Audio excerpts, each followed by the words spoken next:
talked about how much I liked 5th grade, but I haven't really talked as much about 3rd and 4th grade. And I remember liking 2nd grade and finding it to be easy.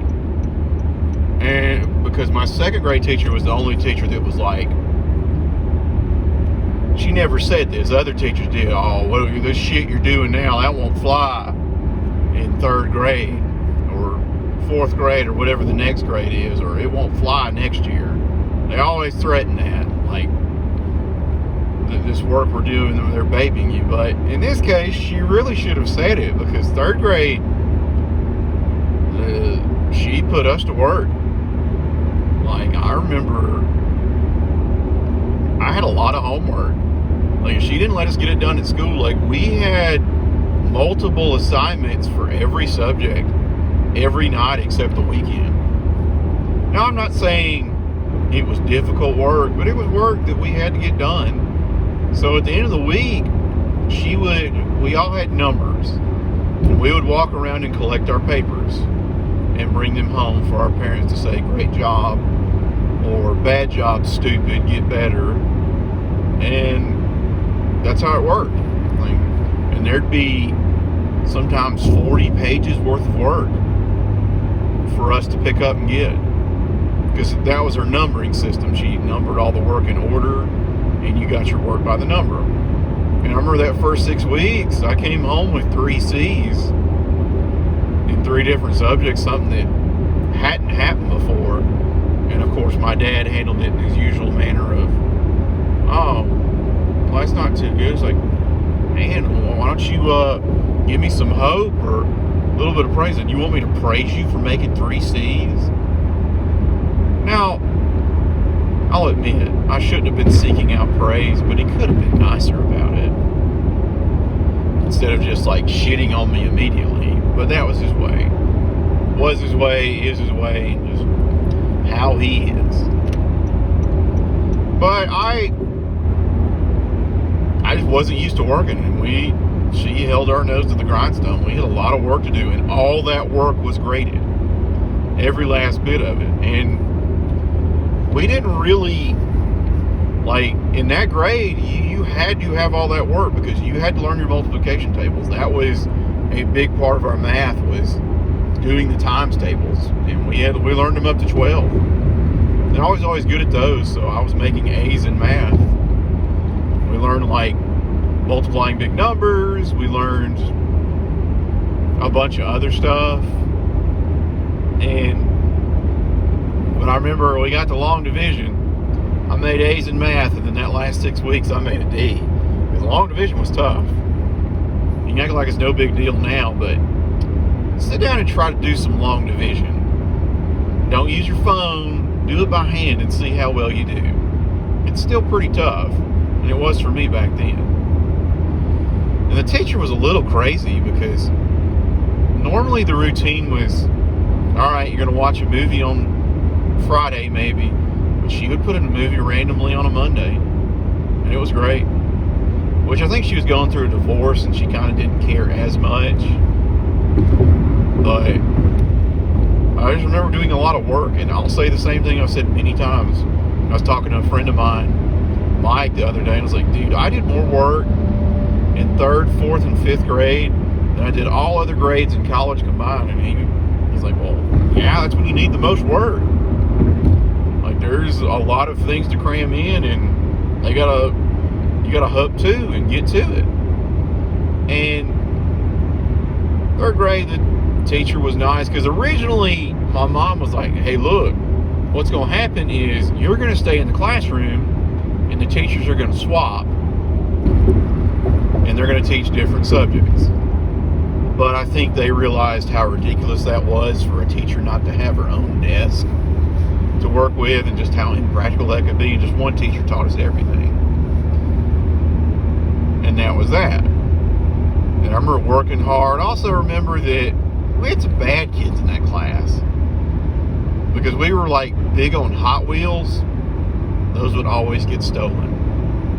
Always get stolen. And then another time, I had a bunch of Major League Baseball pencils. I was big into baseball then. Like, I was a baseball fiend. That was my favorite sport. And man, these pencils are cool. They couldn't have cost more than $2. And then one of the guys stole them. We're going to call this guy that stole them asshole. No.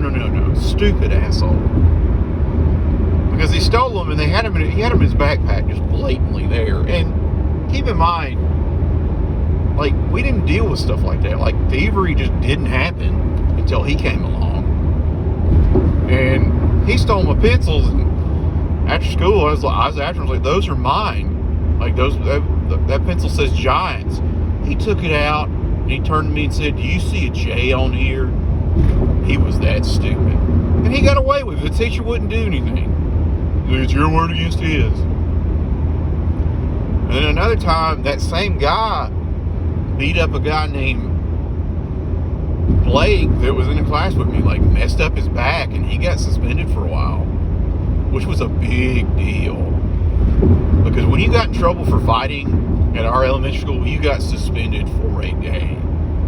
You got to spend a day by yourself in an elementary school, or like in a lower level classroom. And you just did your work. That was it. You couldn't do anything else. So it really wasn't that bad. You got suspended for a day. But 4th grade rolled around, and again, there was a lot of work to do. And in this case, there was a wrinkle to it, because we had to change classrooms twice. Like, we'd go see our science teacher for science, then we'd go see a history teacher for history. I think our regular teacher taught us math still, but we had different teachers, and there was a lot of work to do. I remember getting sick and missing like 2 or 3 days, and I got home the day I got back, and I was working. Like, I got home, did work at my grandmother's house, ate dinner. I worked until about 11 o'clock because my mom was going to make me go to bed. It's like, no, I want to get everything done, because I wanted to, like, I always finished all my work. And now that teacher was me. She was in her 2nd or 3rd year. I see her now and she acts like she wasn't, but she was. She was mean. She could have been a nicer teacher, but for whatever reason, she wasn't. And we would talk, like, I always got my work done quickly. I work fast. I get my work done so I can read my accelerated reader book. I did a whole video on that, so we're not going to worry about that. Oh, and another thing about 3rd grade. 3rd grade was when I started reading more. So I always get the accelerated reader points, and I would get to, every time I got in a new club, I got to eat with the principal. I don't know why they acted like that was such a grand prize. Other than getting free ice cream, it wasn't much fun. But the point was that was an incentive to read. But anyway, back to 4th grade. The teacher could have been nicer, because I get my work done. She's like, are you done with your work? Yes. Can I see it? Yeah, sure, whatever. And she'd look at it, and then she'd be like, well, I'll just go read. So it got to where I just pretend like I wasn't finished, so she'd leave me alone, because I just wanted to sit there and read, but she wasn't having it. Was not having it. And I'm not saying I was a bad student. I wasn't. I was a good one. I was A's and B's, did what I was supposed to, and just in general, a good kid. But I remember making a C in science, mostly because I didn't study hard enough. And then I remember the first history test, I forgot my book. And of course, my dad is accepting of no excuses for anything ever. It's just like, do better, period. There's no mistakes, there's no errors. I made like a C. But that's when I developed a taste for history, because the history teacher was one of the legitimate good ones I had.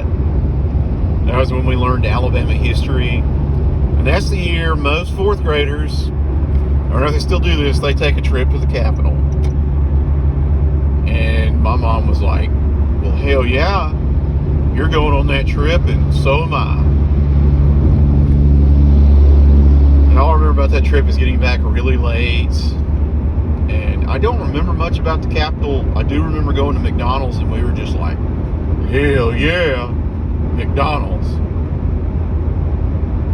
But I do remember the history teacher insisting that we dress nice, like stylishly. Like, we need to show these people that we dress well. Okay, whatever, lady. But that's perception for them was everything. So that was big to her. How people saw us. All I thought was like, who really cares, lady? Just let us be kids, but whatever.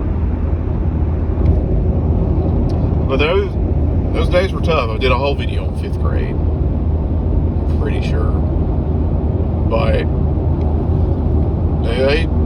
they really put us to work. But I had some gung-ho teachers. I had my first male teacher.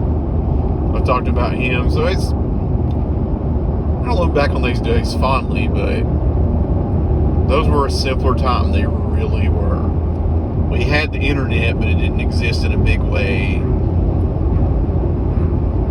Like where everyone had it. My mom had it at my house. But I'll do another video on that.